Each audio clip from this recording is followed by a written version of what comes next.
नमस्कार दोस्तों, teaching with Shivam में आप सभी का हार्दिक स्वागत है। आज हम जो देखेंगे बाल विकास सीडीपी, इसके अंदर 30 अति महत्वपूर्ण प्रश्न जो सीटेट की परीक्षा में बार बार पूछे जा रहे हैं और यहीं से पूछने की संभावना है। यदि आप इस वीडियो को पूरा देखते हैं तो इस वीडियो से आपको 15 प्रश्न अवश्य मिल जाएंगे 30 प्रश्नों में से हूबहू बिल्कुल जो सीटेट की परीक्षा में आएंगे। तो पहला प्रश्न है, एक महिला ने अपने बच्चे को भोजन के लिए बेच दिया। कोई महिला है और उसने भोजन के लिए अपने बच्चे को बेच दिया, तो वो किस ओर संकेत करना चाहती है? पदानुक्रमित आवश्यकता का सिद्धांत। उसे आवश्यकता थी, नीड थी, उसे आवश्यकता थी, इसलिए अपने बच्चे को महिला ने बेच दिया। तो ये किसका सिद्धांत है? अब्राहम मैस्लो का सिद्धांत है। पदानुक्रमित आवश्यकता का सिद्धांत किसने दिया था? अब्राहम मैस्लो ने दिया था। प्रश्न नंबर 2, छात्रों की त्रुटियां किस ओर संकेत करती हैं? तो कोई छात्र है, कोई भी छात्र हो, अगर बार बार त्रुटि करता है, बार बार गलती करता है, तो वो गलती किस ओर संकेत करना चाहती हैं? वो ये दर्शाना चाहती हैं कि बच्चे कैसे सीखते हैं, बच्चे कैसे सीखते हैं। प्रश्न नंबर 3, छात्र पशुओं, खनिजों और पेड़ पौधों को पहचानने तथा वर्गीकृत करने की योग्यता कहलाती है।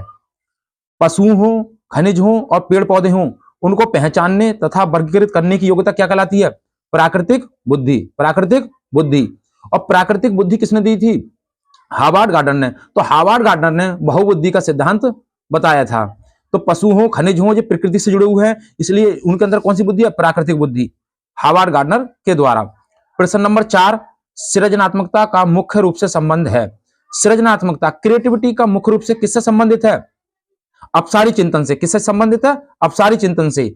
अपसारी चिंतन क्या होता है कि एक ही बिंदु हो, कोई एक ही बिंदु हो और उस बिंदु के बारे में कई तरीके से या कई प्रकार से सोचना, उसे कहते हैं बहुविध चिंतन। ये मुक्त उत्तर वाले प्रश्न। अपसारी चिंतन में बच्चा कैसे प्रश्न सोचता है? मुक्त उत्तर वाले प्रश्न। प्रश्न नंबर 5 क्या कहता है? आनुवंशिकता को सामाजिक संरचना माना जाता है। तो आनुवंशिकता माता पिता से आती है, तो ये सामाजिक संरचना माना जाता है। इसे कैसी संरचना? ये स्थिर है। कैसी है? स्थिर है। भाषा में अर्थ की सबसे छोटी इकाई है। अगर पूछे भाषा में अर्थ की सबसे छोटी इकाई, प्रश्न नंबर 6, तो रूपिम। कौन सी है? रूपिम। अगर पूछे भाषा की सबसे छोटी इकाई, तो है स्वनिम। अर्थ के आधार पर रूपिम। प्रश्न नंबर 7 क्या कहता है? बच्चों को सांस्कृतिक रूप से प्रासंगिक ज्ञान की आवश्यकता होती है। तो सामाजिक और संस्कृति से जुड़े हुए कौन मनोवैज्ञानिक हैं? वाइगोत्स्की। कौन है? वाइगोत्स्की। तो इसमें आया सांस्कृतिक शब्द, तो कौन है? वाइगोत्स्की। प्रश्न नंबर 8, मानसिक संरचनाएं जो चिंतन के निर्माण के प्रखंड हैं। तो बच्चे के अंदर जो मानसिक संरचना है वो चिंतन के निर्माण प्रखंड हैं। कैसे हैं? चिंतन के निर्माण प्रखंड। तो वो कहलाता है स्कीमा। क्या कहलाता है? स्कीमा। या सूचनाओं का गट्ठर। सूचना को गट्ठर भी क्या कहलाता है? स्कीमा। बच्चों की क्रियाएं मस्तिष्क से जुड़ी रहती हैं। छोटे बच्चे होते हैं, उनकी जो क्रियाएं होती हैं वो मस्तिष्क से जुड़ी रहती हैं, वो भी क्या कहलाता है? स्कीमा।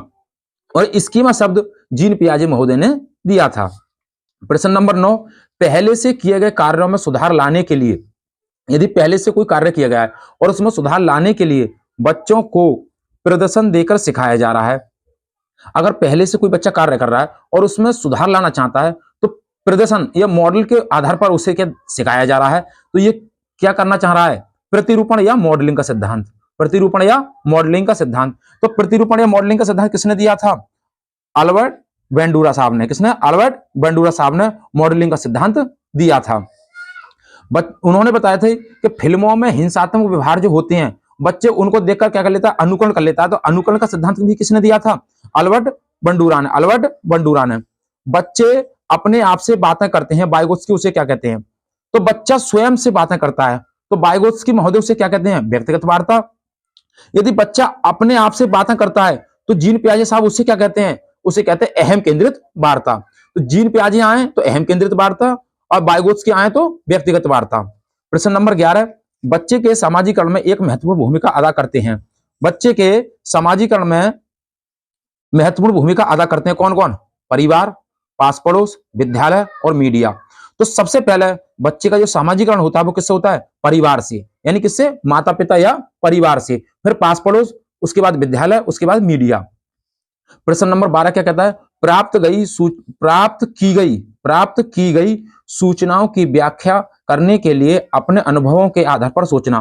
तो प्राप्त कोई भी सूचना प्राप्त हुई बच्चे को और व्याख्या करने के लिए अपने अनुभव के आधार पर सोचना, उसे कहते हैं मूर्त सोच। क्या कहते हैं उसे? मूर्त सोच। प्रश्न नंबर 13, निजी अनुभवों से ज्ञान की संरचना का सक्रिय निर्माण क्या कहलाता है? निजी अपने अनुभव से बच्चा ज्ञान की संरचनाओं का सक्रिय निर्माण करता है तो वो कहलाता है सार्थक अधिगम। क्या कहलाता है? सार्थक अधिगम, यानी कि सार्थक सीखना। प्रश्न नंबर 14, बच्चे सक्रिय ज्ञान निर्माता एवं नन्हे वैज्ञानिक हैं। तो बच्चे सक्रिय अन्वेषक, ज्ञान के निर्माता, नन्हे वैज्ञानिक, ये बात किसने बताई थी? जीन पियाजे महोदय ने बताई थी। जीन पियाजे ने संज्ञानात्मक विकास की 4 अवस्थाएं बताई थी। नंबर 1 संवेदीगामक अवस्था, पूर्व संक्रियात्मक अवस्था, मूर्त अवस्था और अमूर्त या औपचारिक अवस्था।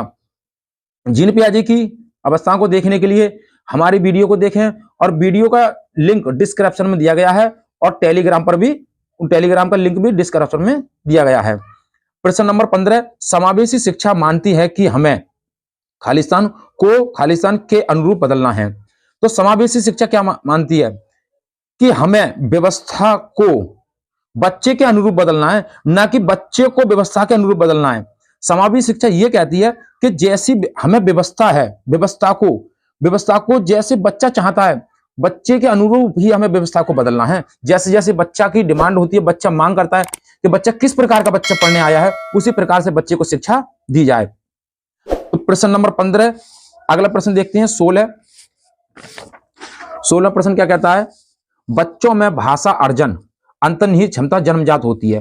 तो बच्चों में भाषा सीखने की क्षमता जन्मजात होती है, अंतर्निहित होती है। तो ये बात किसने बताई थी? चॉम्स्की महोदय ने बताई थी कि बच्चा के अंदर पहले से ही एक डिवाइस लगी हुई होती है और उस डिवाइस के माध्यम से बच्चा क्या करता है? भाषा को अर्जित या ग्रहण करता है। चॉम्स्की महोदय जी ने बताया था। प्रश्न नंबर 17, किसी बाधा पर विजय प्राप्त करने का एक तरीका चिंतन है। अगर किसी भी कोई बाधा है और उस पर आप विजय प्राप्त करना चाहते हैं तो उसका एक तरीका है चिंतन। क्या है? चिंतन। तो ये बात किसने बताई थी? स्पीयरमैन ने। किसने बताई थी? स्पीयरमैन ने। प्रश्न नंबर 18, विकास सतत एवं धीमी धीमी प्रक्रिया है। विकास कैसी प्रक्रिया है? सतत है और धीमी धीमी है। तो ये बात बताई थी स्किनर महोदय जी ने कि विकास धीमी धीमी प्रक्रिया है, कि बच्चे के अंदर विकास कैसे होता है? धीमे धीमे रूप में होता है। प्रश्न नंबर 19, बच्चे फिल्मों में दिखाए गए हिंसात्मक व्यवहार को सीख सकते हैं। तो फिल्मों में जैसे जैसे व्यवहार दिखाए जाते हैं, हिंसात्मक व्यवहार, उनको बच्चा सीख जाता है, अनुकरण करके सीख जाता है। तो ये बात अल्बर्ट बंडूरा साहब ने बताई थी। प्रश्न नंबर 20, अर्थ ग्रहण करने में सर्वाधिक महत्वपूर्ण कौशल हैं। तो अर्थ ग्रहण करने में कौशल कौन कौन से आते हैं? तो पढ़ना कौशल अर्थ में बहुत ही महत्वपूर्ण है। यानी कि पढ़ो, आप बच्चा पढ़ता है तो पढ़ने के माध्यम से क्या करेगा? उसका अर्थ ग्रहण करेगा। तो कौशल 2 प्रकार के होती हैं, ग्रहणात्मक कौशल और अभिव्यंजनात्मक कौशल। तो अर्थ ग्रहण करने में कौन सा कौशल है? पढ़ना। और अभिव्यंजनात्मक कौशल कौन सा है? लिखना या बोलना। और पढ़ना और सुनना कैसे कौशल है? कौन से कौशल है? पढ़ना और सुनना। तो यह ग्रहणात्मक कौशल। प्रश्न नंबर 21, बेंजामिन एस ब्लूम के अनुसार शिक्षण उद्देश्यों का सही क्रम क्या है? तो बेंजामिन एस ब्लूम ने जो शिक्षण के उद्देश्य बताए थे वो उनको किस किस स्टेप से बताया था? तो पहला था ज्ञान, बोध को कहते हैं अवबोध। तो ज्ञान, बोध, प्रयोग, विश्लेषण, संश्लेषण और मूल्यांकन। इसका क्रम लगाने को पूछेगा, आगे पीछे क्रम भी पूछ सकता है और इसका ये भी पूछ सकता है कि ये किसका कथन है। तो बेंजामिन एस ब्लूम ने जो क्रम बताया था, ज्ञान, बोध, प्रयोग, विश्लेषण, संश्लेषण और मूल्यांकन। प्रश्न नंबर 22, गिलफोर्ड के त्रिआयामी सिद्धांत की विमाएं हैं। तो गिलफोर्ड महोदय ने त्रिआयामी सिद्धांत की कुछ विमाएं बताई थी। वो कौन कौन सी हैं? पहले विषय वस्तु तैयार करेंगे, उसके बाद संक्रिया लिखेंगे, उसके बाद आप क्या करेंगे? उत्पादक, उसका प्रदर्शन करेंगे, यानी कि उसको फिर प्रदर्शित करेंगे किसी के सामने। तो पहली कौन सी है? विषय वस्तु, संक्रिया और उत्पादक। प्रश्न नंबर 23, किसने सबसे पहले बुद्धि परीक्षण का निर्माण किया था? तो बुद्धि परीक्षण का निर्माण किसने किया था? सबसे पहले अल्फ्रेड बिनेट ने। किसने? अल्फ्रेड बिनेट ने। प्रश्न नंबर 24, चाक्षुष स्मृति का ह्रास संबंधित है। चाक्षुष मानी होती है देखना। तो देखने का संबंध ह्रास, उसमें कमी होती है। तो कौन सा रोग है बच्चे के अंदर? डिसलेक्सिया। कौन सा है? डिसलेक्सिया। पढ़ने में भी कौन सा? चाक्षुष का मतलब देखना। अब देखकर बच्चा पढ़ेगा तो उसको कौन सी परेशानी है? डिसलेक्सिया। तो पढ़न कौशल में भी कौन सी परेशानी है? डिसलेक्सिया। और चाक्षुष में भी कौन सी है? डिसलेक्सिया। और लिखने में कौन सी है? डिस्ग्राफिया। प्रश्न नंबर 25, वाक्य विन्यास की दृष्टि से सही तथा अर्थ विज्ञान की दृष्टि से गलत है वाक्य। कैसा?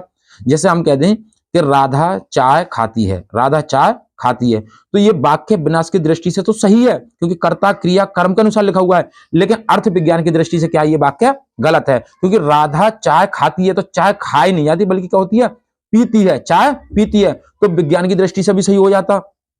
तो वाक्य विन्यास की दृष्टि से सही है, लेकिन अर्थ की दृष्टि से गलत है। तो ये भाषा के भाग थे, स्वनिम, रूपिम, अर्थ विज्ञान, वाक्य विन्यास। तो ये भाषा के भागों में से आया हुआ प्रश्न है। प्रश्न नंबर 26 देखें। एक अच्छी पाठ्य पुस्तक बचती है किससे? लैंगिक पूर्वाग्रह, जेंडर रूल बाध्यता। आप ये नहीं कह सकते कि महिलाएं इस काम को नहीं कर सकती, पुरुष इस काम को कर सकते हैं। दुनिया में ऐसा कोई काम नहीं जिससे महिलाएं ना कर सकती हों। तो लैंगिक पूर्वाग्रह नहीं करना चाहिए। एक अच्छी पाठ्य पुस्तक किससे बचाती है, किससे बचती है? लैंगिक पूर्वाग्रह या जेंडर रूल बाध्यता से बचती है। प्रश्न नंबर 27। समावेशी शिक्षा में किस प्रकार के छात्र शामिल होते हैं? समावेशी शिक्षा में किस प्रकार के छात्रों को शामिल किया जाता है? तो उसमें सामान्य और विशिष्ट छात्र दोनों प्रकार के छात्र शामिल होते हैं। प्रश्न नंबर 28। वातावरण वह बाहरी शक्ति है, वातावरण वह बाहरी शक्ति है जो हमें प्रभावित करती है। ये कथन किसका है? तो इन्वायरमेंट कैसा है? एक बाहरी शक्ति है जो हमें क्या करती है, इफेक्ट, हम पर प्रभाव डालती है। तो ये कथन है रॉस महोदय का। किसका है? रॉस महोदय का। प्रश्न नंबर 29। तर्क, जिज्ञासा, निरीक्षण शक्ति का विकास होता है किस? बच्चा तर्क करना जानता है, जिज्ञासा करना जानता है, निरीक्षण शक्ति का विकास हो जाता है, अमूर्त चिंतन करने लगता है बच्चा। तो वो जीन पियाजे की अंतिम अवस्था है अमूर्त अवस्था या औपचारिक अवस्था, जिसकी उम्र बताई उन्होंने 11 से 15 वर्ष। प्रश्न नंबर 30। बुरी आदतों को छुड़ाने तथा अच्छी आदतों का निर्माण करने के लिए कौन सा सिद्धांत है? तो बुरी आदतों को आप छुड़ाना चाहते हैं और अच्छी आदतों का निर्माण करने के लिए कौन सा सिद्धांत है, कौन सा सिद्धांत कार्य करता है? तो क्रिया प्रसूत अनुबंध का सिद्धांत, जो स्किनर महोदय ने बताया था। रेखीय अनुदेशन का सिद्धांत भी किसने बताया था? स्किनर महोदय ने। और क्रिया प्रसूत अनुबंधन का सिद्धांत भी किसने बताया था? स्किनर महोदय ने। तो उम्मीद करता हूं गाइज 30 अति महत्वपूर्ण प्रश्नों को आपने देखा होगा। यदि वीडियो पसंद आई हो तो वीडियो को शेयर करें, सब्सक्राइब करें, लाइक करें और कमेंट बॉक्स में वीडियो से संबंधित अपना सुझाव अवश्य दें, ताकि हम अगली वीडियो आपके लिए ला सकें। ऑल द बेस्ट, थैंक्स, जय हिंद, जय भारत।